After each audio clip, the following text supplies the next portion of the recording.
Yo, bro, this Porsche wheel was absolutely destroyed, bro. Though whoever drove that thing, yo, they just molly whopped. Yo, that thing was just done. It was done. And first of all, how he? Cause I was watching the other video a minute ago, and I think he was in the U.S. So how you get the whip back to the UK? Has been on its roof and had to buy this one to fix one that has been underwater. Oh, oh wait, he bought two of them. He bought one. So he bought one. He was like, "Oh no, this is done." So he bought another one to fix the one that was done. Okay. Yeah, not ideal, but we ended up stripping apart all the parts of the one that's been underwater and putting them in a box to send back home to the UK after finding out that that chassis wasn't worth repairing. I don't think this is even repairable either. But once we got the engine back in the UK and stripped that apart, oh look, what's all this? We found out that there was even more damage to it, meaning it needed a whole new block to be able to fix it. So what's the solution to that? Put a new block in it. Brilliant. So now I've got to fix this tub and this engine, as the £145,000 that I've spent has gone to waste. First thing we need to get off then is this. Here's the thing about Matt, bro. The man be doing mad crazy stuff, but like if anybody could do it, bro, it's gotta be this nigga right here, bro. That nigga be making magic happen. So I ain't gonna lie. I believe in the nigga, bro. Roof. Oh. I don't know, maybe not after that. It's got like anti-damage glitch. It's literally doing doing nothing. It's doing nothing. And it's PPF'd. I can see why it's 12 grand. As you can see, that roof is irreparable. And so was the one off the car in America. There's 4 bolts underneath holding it in, and then the rest of the car in America. As you can see, that roof is irreparable. And so was the one off the car in America.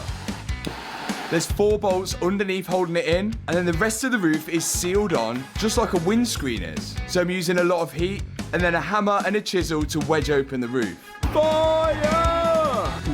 Oh my days. There's barely any structure to this roof. It is so flimsy. Nearly there. Last and final piece.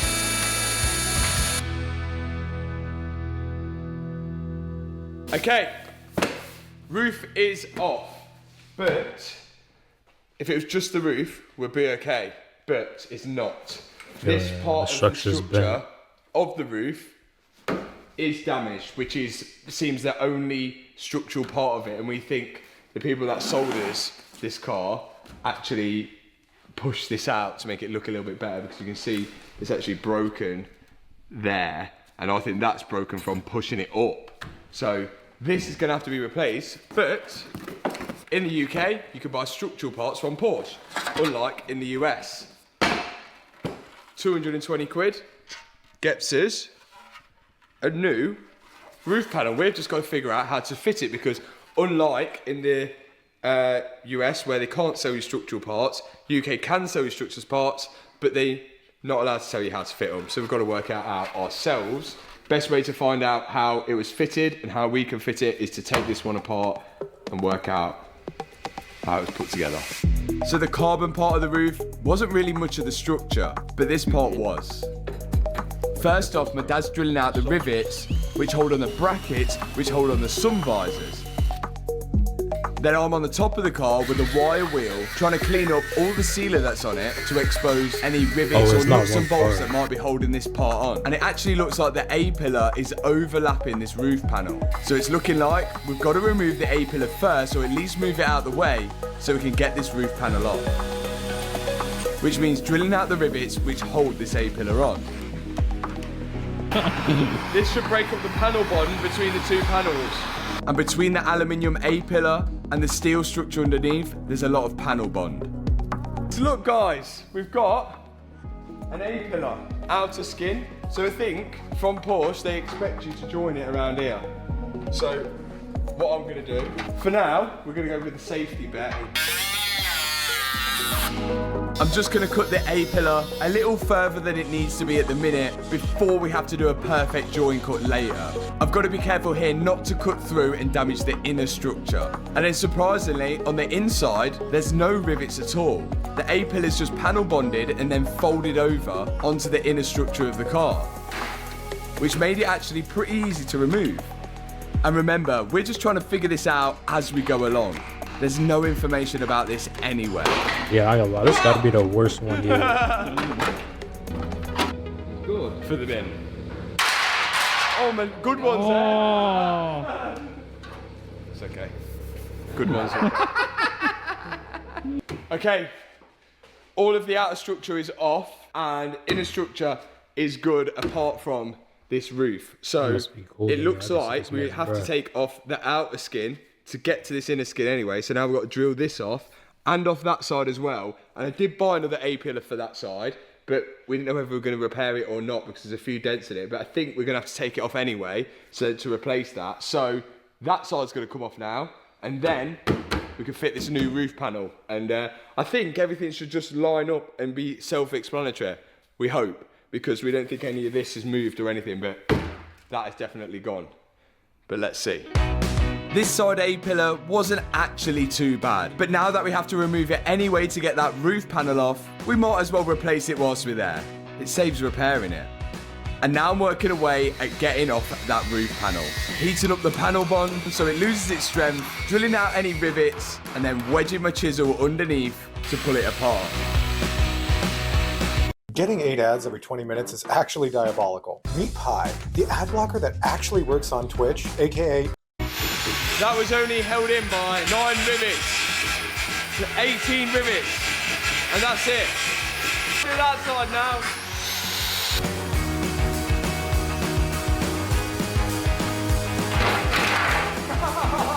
Oh my God. Now that both A-pillars are off, I can access the other rivets holding the left-hand side of the roof panel on, and once we drill those rivets out, it should come off. Yay! Wow, it's a, what do they call it when it's got no screen and no roof? Aperta, that's it. GT3RS Aperta. Or the Aperta Lambo. Faster without that. Lambo Aperta. We've got to make sure now, when we put this roof panel on, it is exactly in the right spot. Because if we do it a little bit mill up. Yo, with Aperta, you gotta ride, you gotta drive with a, like a biker's helmet on. Cause I ain't gonna lie, bro. Rocks. Boom, right in your face, bro. I'm telling you, you're getting smacked. You gotta wear a helmet. I think legally too, you gotta wear a helmet, cause there's no windshield in it too either. Upwards or a mill downwards, the screen ain't gonna sit central, and neither's the roof. So we're gonna make sure this is perfect. We've got to clean up these, and the good news is, by taking it apart, we've learnt how it's put together because there's just rivets. Look, 1 rivet, 2 rivet, 3 rivet, 4 rivet. Rivet. And that's it. Like and panel bond, which is all the blue stuff. So rivet and panel bond, it is. Seems to be the way most cars are going nowadays. Now let's do it. Now, I need to clean up all the surfaces that the panel bond's going to be touching, and also drill out the holes for the rivets. Then I should be able to put the new roof panel onto the existing structure. Well, that's what I thought. Right, another problem. This it's too short. Sits on here like this. Fits lovely there. Nice and flat, windscreen would go in. Pretty good. But I think that's quite nice. But if you look underneath, you can see that this is not sitting flush with that. And we think that this side's not too bad. Like, I think once you put the rivets in, it will sit up snug. But this side is not going to close the gap. But because we think this car was on its roof and this bit had a kink in, it's all been pushed down, including this part of the structure here has been pushed down as well. You can actually see a little crease in this bit here. But luckily, this little bit here is a section, and we have got it on part of the inner structure down there. You can check this out. So it's a steel inner structure. So we think if we take this off here and weld it onto there, we should be okay. The only issue is we've got to get it spot on in the right spot. But we've got to get this right now, else the windscreen could look like this when it's in. Let's drill out these spot welds. Sketchy stuff. Not ideal, but that's crash damaged cars for you. Luckily, I think this should be a simple fix. Because the inner structure's steel, it's spot welded on. So it should just be the case of drilling out these spot welds, pulling off the panel, and then re-welding on the new panel. But first, I'm marking it. Then let the drilling commence.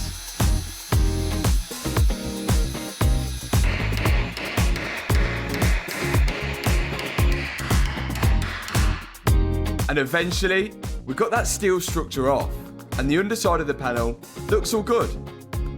Okay, that was very strong, but it's understandable. It holds the roof on. Got that off now. My dad's got the bit off the other one.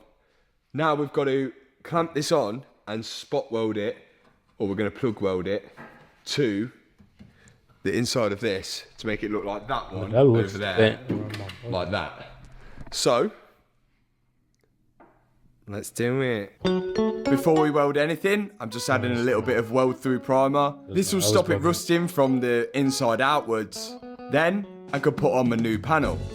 I've got to be 100% sure that this is in the right place. And to confirm it, I'm just fitting the roof panel in place as well, just to see how it all lines up. And everything is looking good. My dad's already drilled out the holes in this panel, ready for the weld to go in. Here we go. All we got to do is plug weld these holes. It's easier said than done. Let's do it. Might help if I put a ground on. Might help if I put a ground on. Now, I'm not the best welder in the world. In fact, I'm far from it. But as long as they do the job, it doesn't have to look pretty. It doesn't have to look pretty.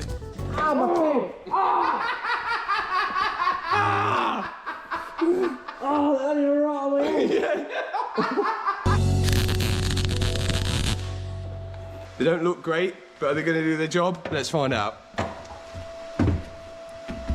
Yeah. Solid? It's good that. There, it's going nowhere. I think it just needs to clean it up a bit. Yeah? I think that looks perfect, if you ask me. Okay, not so perfect, but with a little belt sander, I should be able to make those welds look neat enough. Now, time for the roof panel. Hopefully now, it should sit nice and flush. And it does, which is good news. We can finally start making progress. We get the roof out. The roof was the most expensive part out of all these. All these little panels are a couple £100 here and there. The roof, £8,900 plus that. And it's the weakest part of all of this, but it's carbon fibre. Let rain in. What? Did the old one not have that? No. What's got a hole? What's the hole in there for? Is that not where the antenna goes? It did have an antenna. Is it going back then? Oh dear. Is that like a GT3 roof? No, because it's got the carbon bits for the aero. Yeah, that's going to be an aerial or something. That's going to be aerial, ain't it? But look. Where's your antenna hole then? Mine never had a hole in it. Yours never had one. Well, that's got to go back. Yeah. Let's see if it fits, but that hole in the roof... That's not meant to be there. Then. No, I know, like, they're trying to make safe weight, but, I mean, it's a bit random. It's got to be for an aerial, isn't it? There's nothing else. Has to be. Well, despite the hole in the roof, we were going to see whether it lined up anyway. And that's all we need this roof for. Hopefully we can get one without that hole later. What we can do now is continue to fit our panel at the front there, which requires panel bond and rivets. Now, because we're joining aluminium to steel, you won't be able to weld the two together. And that's why most cars nowadays are put together with panel bond and rivets. And you've just got to make sure everything's spotless and in the right place before you put any of those in. So I'm drilling the holes out for the rivets now. And then, out it comes. Clean up the surface areas, and then we can apply the Mansory glue. A little bit more sanding, just to be sure. Porsche glue. If you ask for all the parts to fit the panels when you order these structural parts from Porsche, they'll give you them. but the one thing they won't give you is the instructions on how to do it. So you have to kind of work that out yourself, unless you're a registered body shop. I reckon he'd be able to do a wedding cake now. With the panel bond evenly spread on the new panel, we can now lower it down into place and slide in the rivets through the holes that we've just drilled out. Oh my days. And in goes the rivets, and there was one self-tapping screw underneath. Strength test. So I thought he was gonna sit on it. Yeah! Imagine that fell through. One roof panel successfully on, and it all lines up great. Now, we've just got to start cleaning up the A-pillar, as that'll be the next thing to go on. That is not the finished cut. Now we can put the A-pillar over that and make a perfect line, and that's the one that's going to matter. But I've had 2 practice goes at it now, and I've got a bit better. Just got to make sure that this cut is perfect for when we put that A-pillar on. So we're sliding the new A-pillar into place and sliding it over the top of the existing panel, and then I can mark a line on the existing panel where I need to cut it. We've never done this before, like, we've done it, we've seen it done, but we've never been left alone to do it ourselves. And now it's time to cut it. I've got to get this cut perfect, else these 2 panels are not going to line up. He's sweating. And after a bit of careful cutting, off comes the excess of the A-pillar. Then we can slide back on the new A-pillar and see how well I did. Oh my God, guys. Is it perfect? Is it bang on, guys? Oh my God, guys. No. Considering you don't have your glasses, that's... Do you know what? How we look at it, are we in the right spot, do you reckon? Got it, yeah. Yeah?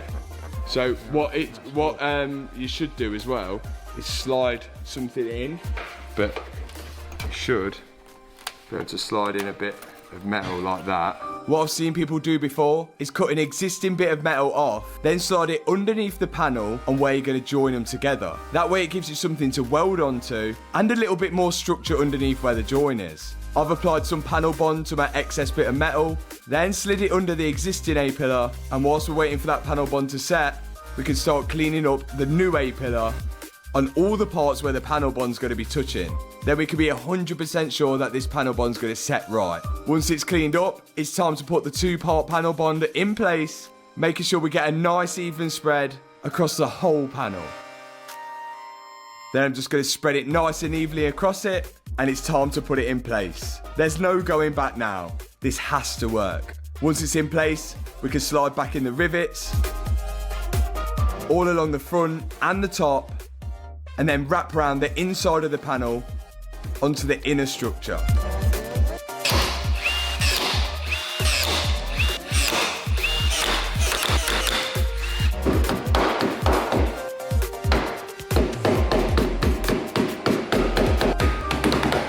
It is on.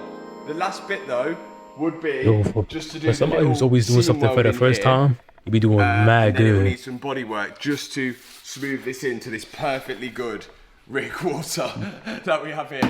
And we have everything crossed that the body shop can repair this quarter. It's aluminium quarter. It's going to be tough, but our repair is on the line. And of course, we've just got to do exactly the same, but on the other side. But now that we've learned how to do it, we can breeze through it.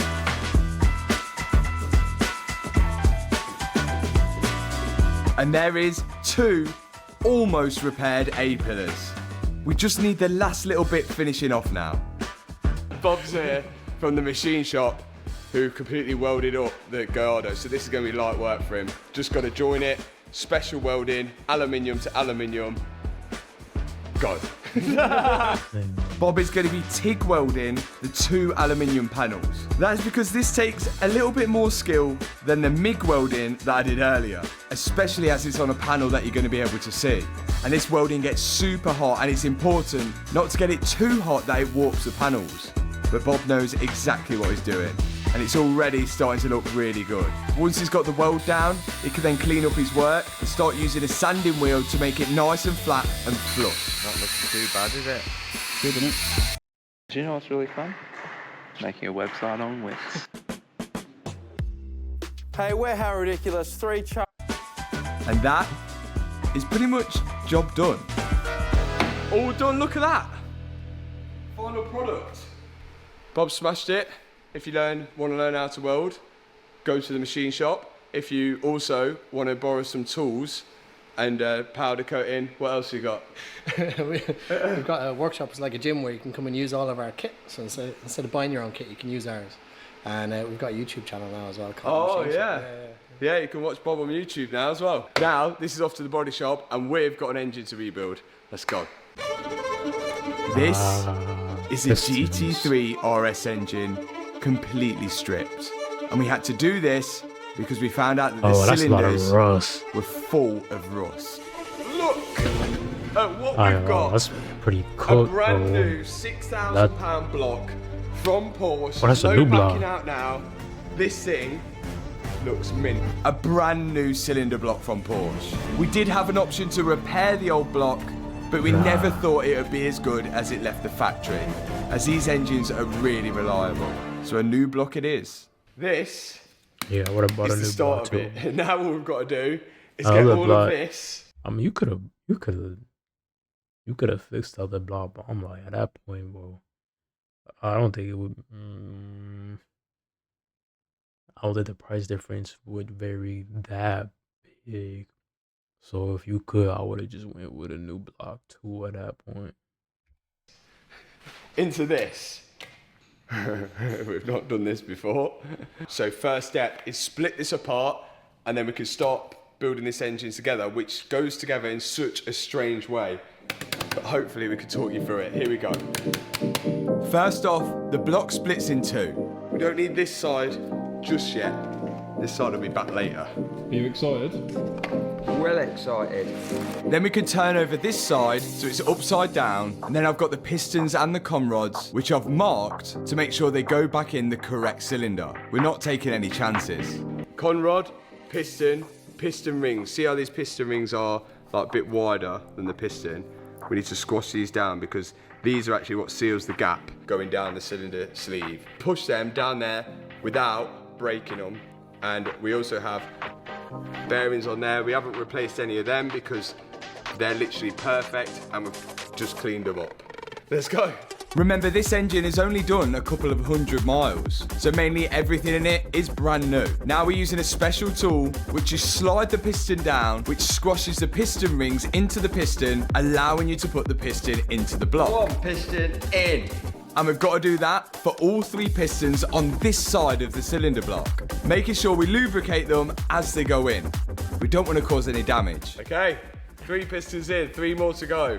But the way the other pistons go in, the level just increased in difficulty. Now we're going to turn that side of the cylinder block upside down so we can see the bottom of the conrods. The next thing to go on would be the crankshaft, but you can't put crankshaft onto bare aluminium. That needs bearings to go on. And we have them in the old wet block. So we're going to transfer these bearings out. Oh, they're going to take out the bearings out of that. And put them into the here. Again, the bearings in this old block are brand new. So we're going to slide them out of there and slide them back into place in the new cylinder block. Normally when the bearings look worn, they're either really shiny or they look kind of like copper, whereas these still actually look matte silver. So they've barely been worn in. And these bearings are used for the crankshaft to spin round on. And remember, this car can rev up to 9,000 RPM.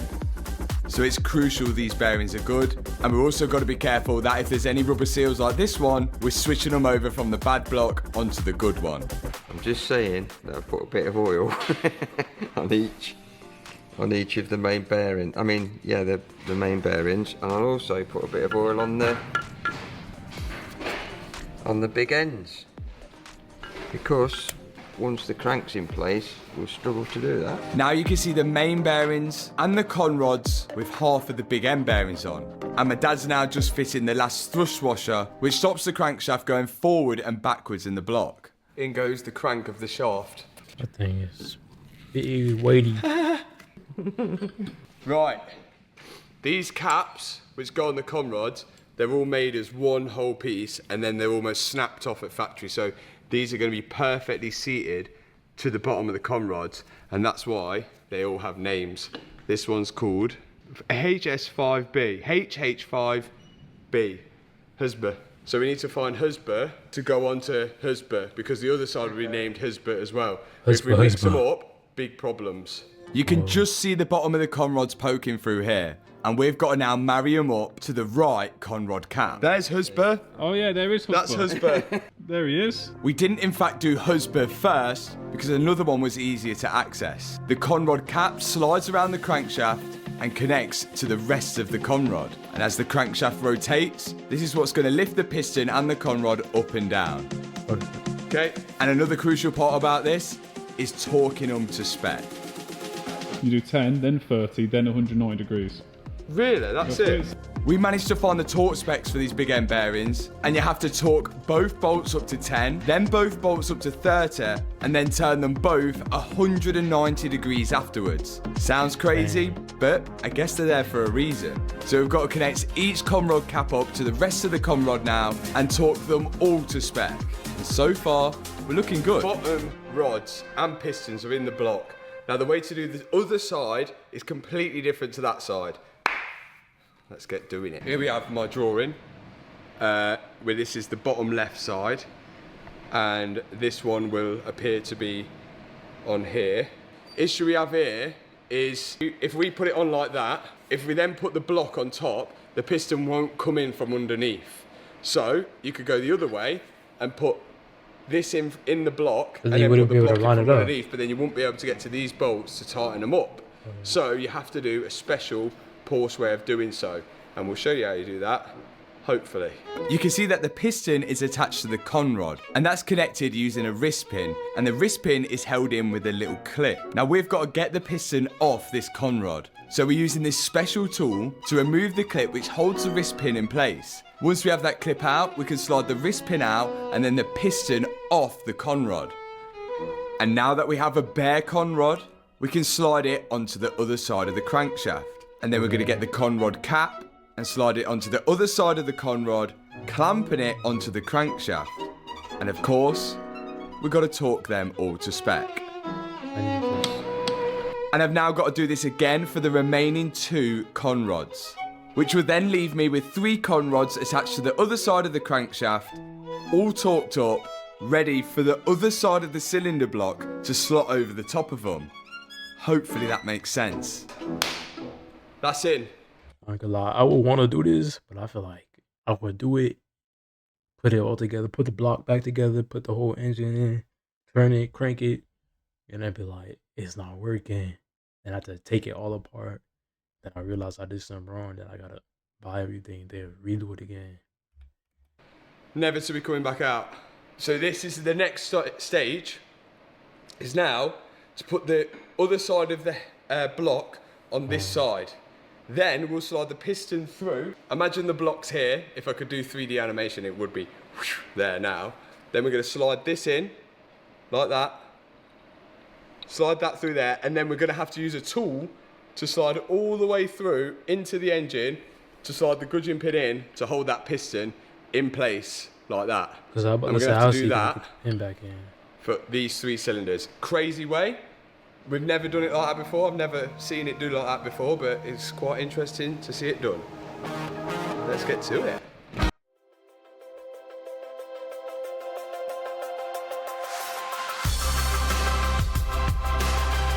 Before we slide the other side of the block over onto that side, we've of course got to put the other half of the main bearings in. And these will match up to the other side when we connect the blocks together.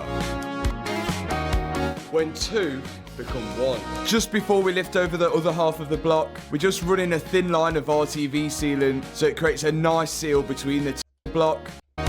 When 2 become 1. Just before we lift over the other half of the block, we're just running a thin line of RTV sealant so it creates a nice seal between the 2. We don't want any oil leaks coming from there. And now I can get the other side of the block and slide it over the conrods that we've just bolted to the crank. What we're going to do first, before we put the pistons in, is put the bolts in to squash this together because of the sealants in there. So, in goes the first bolt. And of course, once the bolts are in, you've got to torque them to the correct specification. So you do all 15 Newton meters, then you come back, and then you do them all 50 Newton meters, and then you loosen them off 360 degrees, and then you do it again But on the last time, after 50, you do 75 degrees and then another 75 degrees.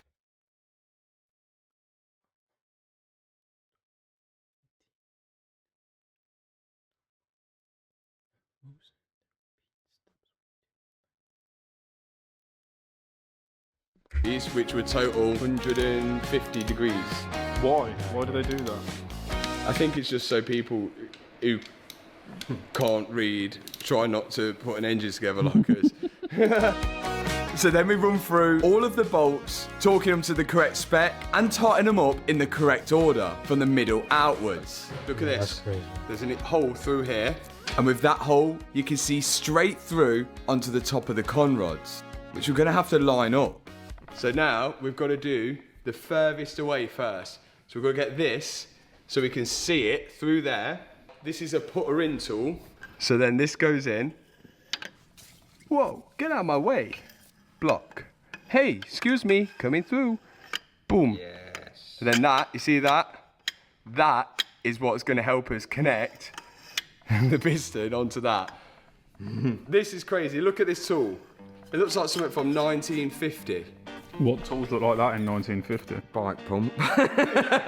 Wasn't it? So now the far end con rod is in line with that inspection hole, ready for the piston to go in. The pin's already in this side, so when we push through the wrist pin, it can't come out that side because the pin's already in. There's nothing stopping it coming out of there. So in goes the piston, knock that down into place, and then we can make sure it lines up perfectly with the con rod. With this special tool, we slide this through and it should align the con rod with the piston. And if you're managing to stay with me at this point, it would be amazing if you hit that subscribe button if you already haven't. Now it's time for the wrist pin. We've got to slot it onto this tool here, then slide it through that hole all the way to the end piston and slide it through the piston and into the con rod. And to hold that wrist pin in place, we need one of these, the little circlip on the end. So we have to get the clip inside this special tool here before we slide it in. I've loaded the pump. Now that that clip is inside our pump, we can slide that through the cylinder block all the way to the end piston and push the end of the pump to pop the clip onto the piston. And if we don't get this right, then it's a problem. 3, 2, 1.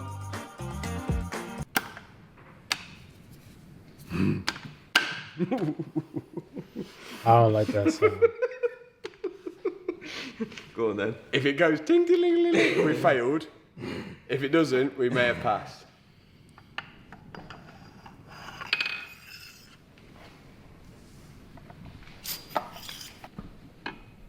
And that looks like it's on. It's in. It's in. Look at that. It's in. It looks it's in. First that's try. definitely in. Now I've just got to do it again, 2 times over to the other pistons. And it wasn't as bad as I thought. Look at this. No compression. Beautiful. Yeah, boy. Then Oh, it was yeah, time for the relax, shell sure. to be taken to the body shop, whilst we lifted the engine block with all the pistons in onto the stand. Wow. Gosh. Yes. Pistons in to be taken to the body shop, whilst we lifted the engine block with all the pistons in onto the stand. Wow. Gosh. Yes. Right. Now we can put the cylinder heads on, but we can't because there's still a little bit of rust in the cylinder heads, and we're gonna have a go at cleaning that out now before we put them on. Over to the cylinder heads. You join me at the cylinder heads. Normally, what you're supposed to do if you're correctly rebuilding an engine is take the valves out, clean the back of them, put them back in. The problem is, if we do take the valves out and then clean the back of them, we're just worried that we then adjust the way the valve sits inside the head, which would mean we'll have to put shims in. Gets complicated. So ideally, we just want to try and clean these out the best we can. The goal of this is that the valve sits flat on the cylinder head, doesn't leak anything coming into the cylinder head or out of the cylinder head. And we know that they don't leak because we already poured fluid on the bottom of them and they were fine. but we're just going to clean them up, just for precaution. When a valve opens in the engine, it's important it opens all the way, but also closes all the way. And if it doesn't close, then the engine's not going to get the correct compression. Now, our cylinder heads have been completely underwater, and we're a little worried that the back of the valves have got a bit of rust on them. But we know that they do close all the way because we put fluid on the back of the valves and they didn't leak through. But we want to make sure that we clear off as much rust as possible before the heads go on. And they do look quite bad. But we're hoping it's just a little bit of surface rust. So we're going to add some cleaner down into the intake ports and get a rag in there and try and clean it all up. And it's actually not doing a bad job. But remember, we've got both cylinder heads to do. My dad's just took off the intake flaps off the other cylinder head so we can start attacking that one. And meanwhile, the GT3RS shell has arrived at the body shop. Now that it's there, they can inspect the rest of the damage, and I'm hoping they can get the dents out of both rear quarters, which looks tricky. But coming back to the cylinder heads, they're looking a lot better. You don't want to smoke. You don't want to smoke. Trying to outsmart nicotine? You don't want to smoke. Sign up for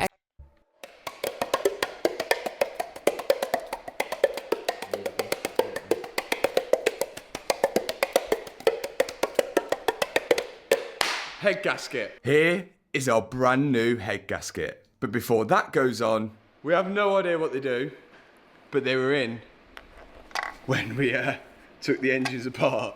So they're going back in. Now that the weird blue plastic things are in, we can slide on the head gasket and the cylinder head of one weird blue, but they were in. That goes on. We have no idea what they do, but they were in when we took the engines apart. So they're going back in. Now that the weird blue plastic things are in, we can slide on the head gasket and the cylinder head of one side of the engine, being careful to keep the chain, which goes around the crankshaft, up and out the way, because this has got to go around the camshafts later. And not forgetting the chain guides. These, of course, guide the chain. They make sure that the chain don't rub on any of the cylinder block and ensure the chain stays nice and tight. And there's two timing chains on the car. One round the crankshaft at the bottom, which goes up to one cylinder head, and another round the crankshaft at the bottom, which goes to the other cylinder head. And meanwhile, back at the body shop, they've started work on perfecting the join between the A-pillar and the rear quarter. A little bit of body fill is added, and then they tape a line with some masking tape so they can make sure the body line stays perfect. And they're doing that for both sides. Now, we should replace the head bolts, and we are. Look at these special ones. Down there. 1, 2, 3, 4, 5, 5, 6, 7.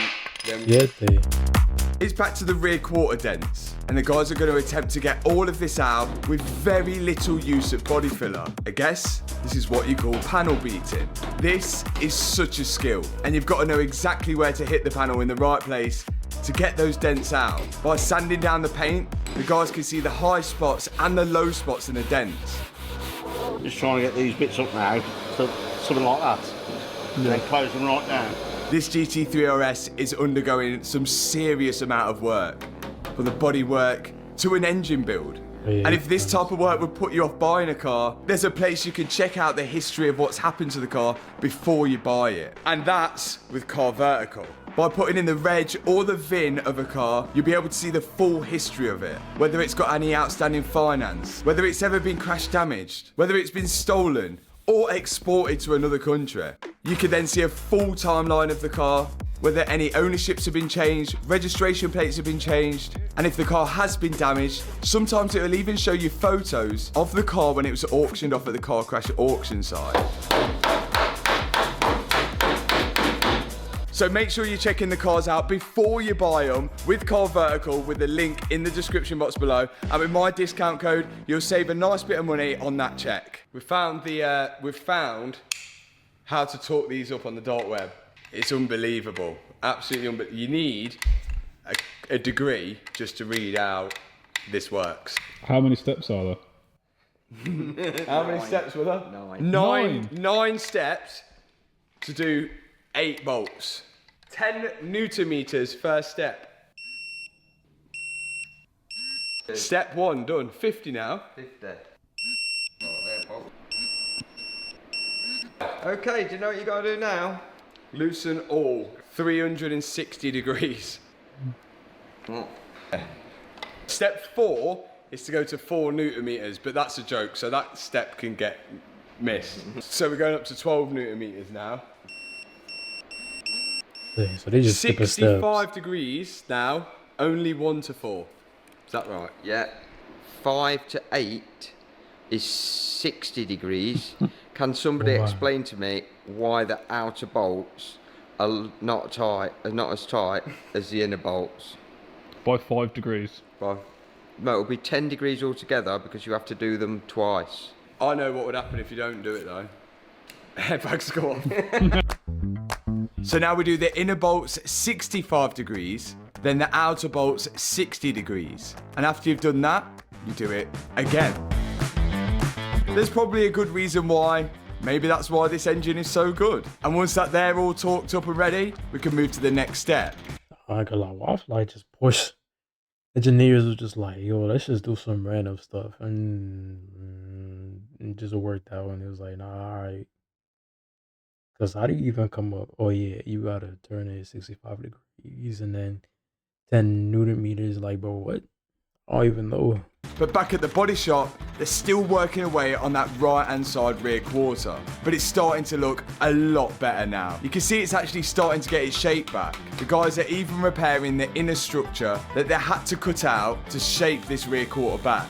Once that's repaired, they can weld it back in place and weld up any cracks that the rear quarter had. And that is pretty damn good. Next step is, so these little rocker arms here, they go down onto there, but they do not solely push the valve down. They have shims in between them, which are measured to the thou. We took them out and marked them. We've got exhaust and inlet. This is exhaust, this is inlet, and each one of these will be a different measurement to the thou. You won't even be able to see it to the eye.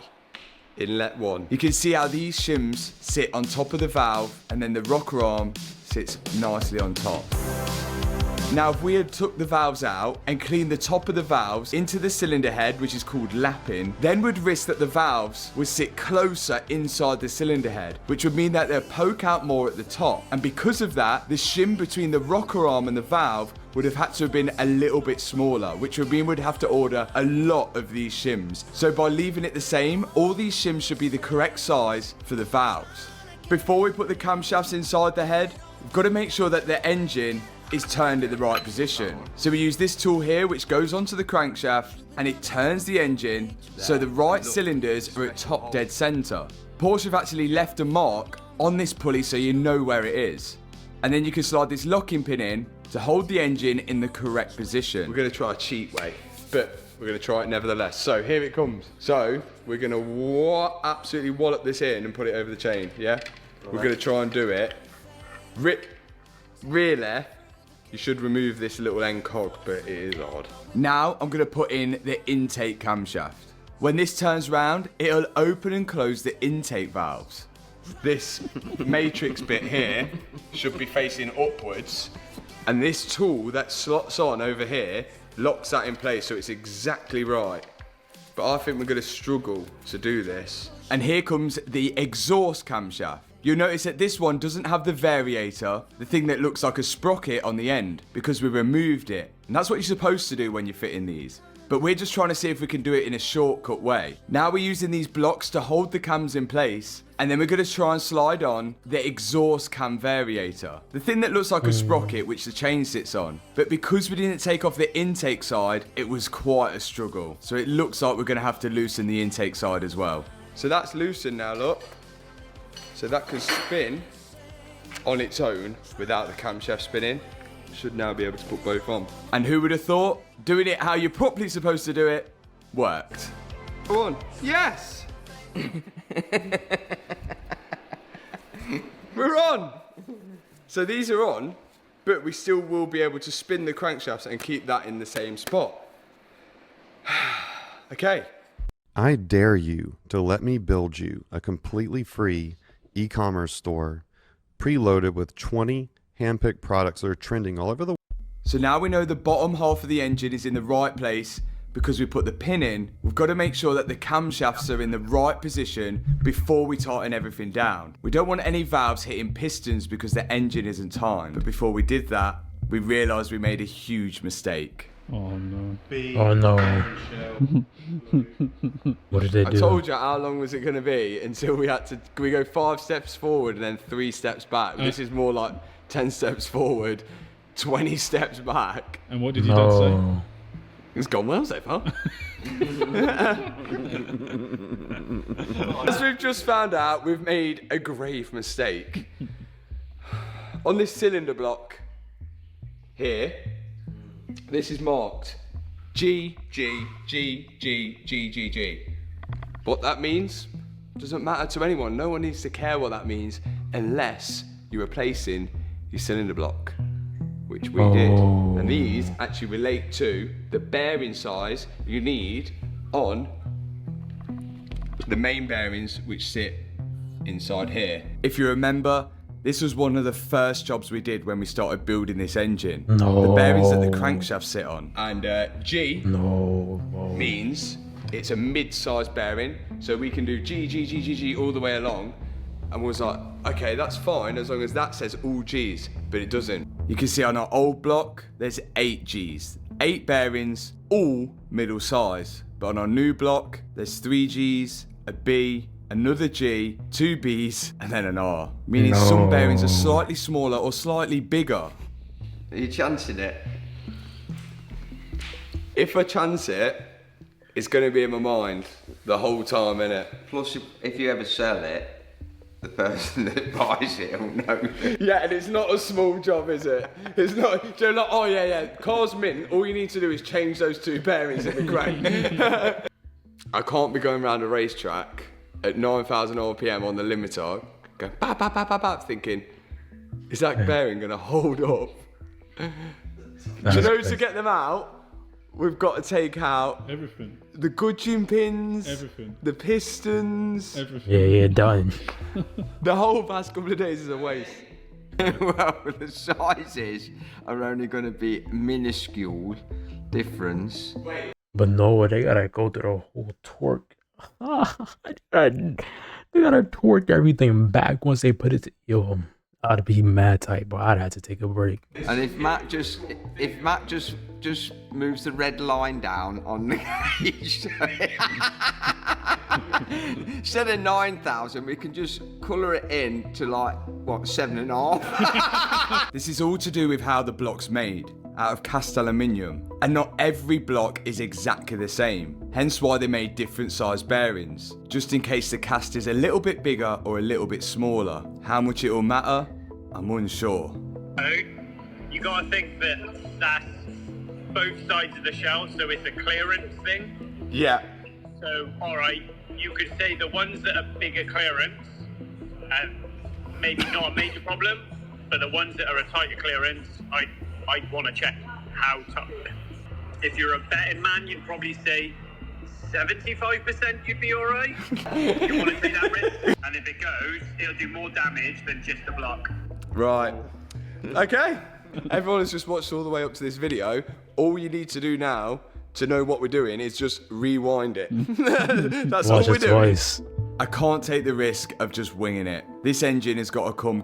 Oh, so what he was saying, the guy was saying that, okay, if you chance it, 75% chance that something goes bad, but if you chance it and something ends up going wrong with the bearing, you're going to lose more than just the block. So I'm assuming the pistons, the valve, cylinders, all that would be, I guess, done. Be alright. You want to take that risk? And if it goes, it'll do more damage than just a block. Right. Okay. Everyone has just watched all the way up to this video. All you need to do now to know what we're doing is just rewind it. That's all we're doing. I can't take the risk of just winging it. This engine has got to come completely apart again, which means ordering a lot of new bolts, because once they're fitted, you can't reuse them. But it's a good job we spotted it now and not when we was about to start it. Yeah. The tub is complete. Oh, are they gonna paint it pink? Fresh. What's it? High build primer? Is that what's on it? Yeah, high build epoxy. High build. I ain't gonna lie, pink. It would be tough. I ain't gonna lie. Oh, that is looking mint. Let's look at the Pink other and side. black. Yeah, that is Pink good. and white. I do pink The and good black, I ain't news gonna lie. is that the tub is now ready for paint. No dents in the quarters, and you'd never know it's had a completely new A-pillar. The guys at the body shop have smashed it. Now we've got to choose what colour we go. It's not going pink, but it's not going white, and it's not going black. It's going a colour that is a Hold on, let me guess.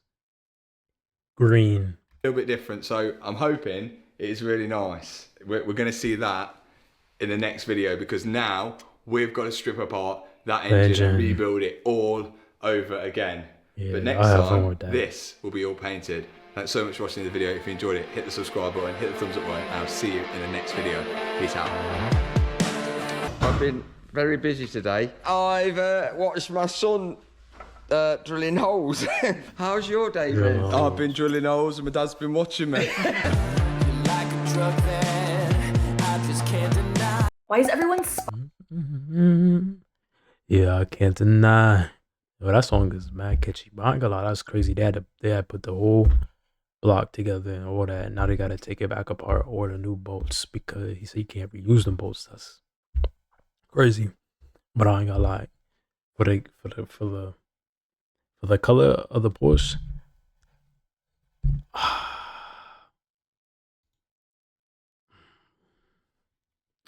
for the 911, I'm gonna have to go. It's either gonna be. I feel like it's either gonna be like a green or a blue, because I feel like those two colors they haven't really done. Like they've done every other color, red. I mean, it could be possibly be red, but I don't think they're gonna do red. I really think it's gonna be like a green or a blue, but we gonna see.